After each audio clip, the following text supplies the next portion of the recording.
Cette vidéo a pour objectif de vous présenter les dipôles actifs. Alors, un dipôle actif, ça peut être n'importe quel appareil qui délivre une tension ou un courant, comme une pile, un panneau solaire ou un générateur, une alimentation. Prenons l'exemple d'une pile 9 volts. Je branche un petit fil sur la borne plus, que j'appelle A, un petit fil sur la borne moins, que j'appelle B, et je branche un voltmètre.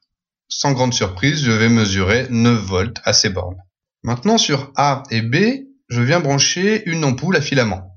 Et puis, je mets un petit interrupteur que je laisse ouvert pour le moment. Rien n'a changé, évidemment, je mesure toujours 9 volts. Si maintenant je ferme l'interrupteur, l'ampoule s'allume, évidemment, mais plus intéressant, on observe que la tension aux bornes de A et B a diminué. En fermant l'interrupteur, on autorise le courant à circuler dans le circuit. Si je mets 1 ampèremètre donc en série, je suis capable de mesurer le courant qui circule dans le circuit et qui est de 0,208 ampères dans notre cas.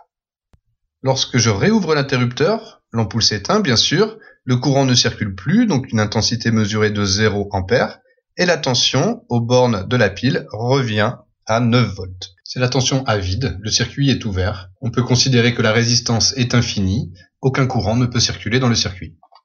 Voilà, donc dans cette expérience, j'ai deux mesures, la tension et le courant. Tracer les caractéristiques d'un dipôle actif revient à tracer la tension aux bornes de A et B en fonction du courant qui circule dans le circuit.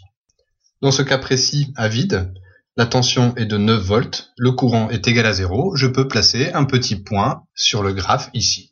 Si je referme le circuit, le courant est maintenant de 0,208 ampères et la tension de 8,32. Je peux donc mettre un nouveau point sur mon graphe qui va se trouver ici à 8,32 pour la tension et 0,2 pour le courant. Maintenant, je rajoute une deuxième ampoule en parallèle de la première.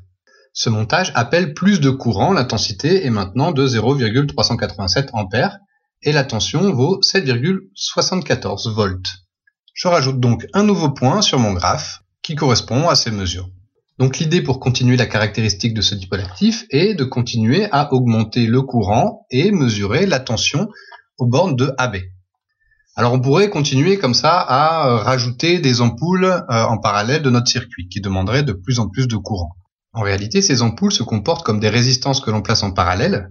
Plus on va rajouter de résistance en parallèle, plus la résistance équivalente sera faible et donc le courant va augmenter.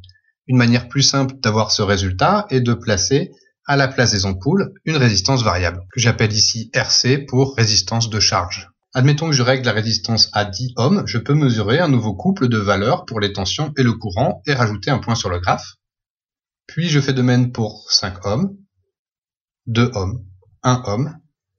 Et enfin, le cas ultime, c'est 0 ohm où je mets simplement le montage en court-circuit en connectant un simple fil. Dans ce dernier cas, les points A et B se retrouvent au même potentiel, donc la tension aux bornes de A et B est égale à 0 et le courant atteint un maximum qui, dans ce cas, vaut 2,769 ampères qu'on appelle le courant de court-circuit. Vous aurez remarqué que les points sont alignés. On peut considérer donc que cette pile 9 volts est un dipôle actif à caractéristiques linéaires. On peut donc proposer un modèle qui va nous donner la variation de UAB en fonction de I. Cette expression UAB égale E moins RI définit une fonction affine. E est l'ordonnée à l'origine. Il s'agit de la tension à vide, aussi appelée force électromotrice.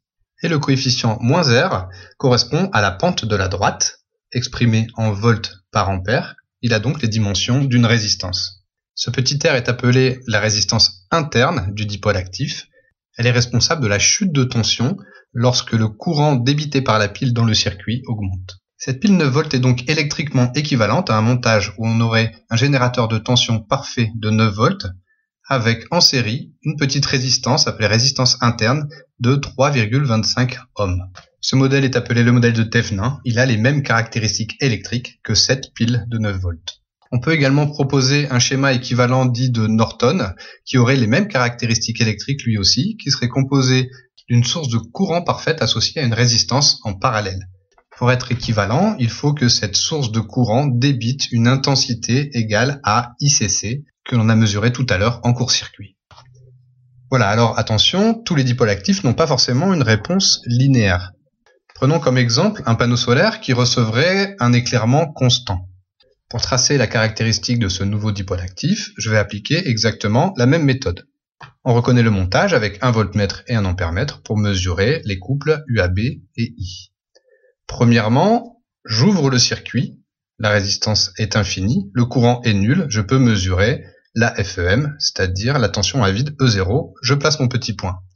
Deuxièmement, je mets le système en court-circuit.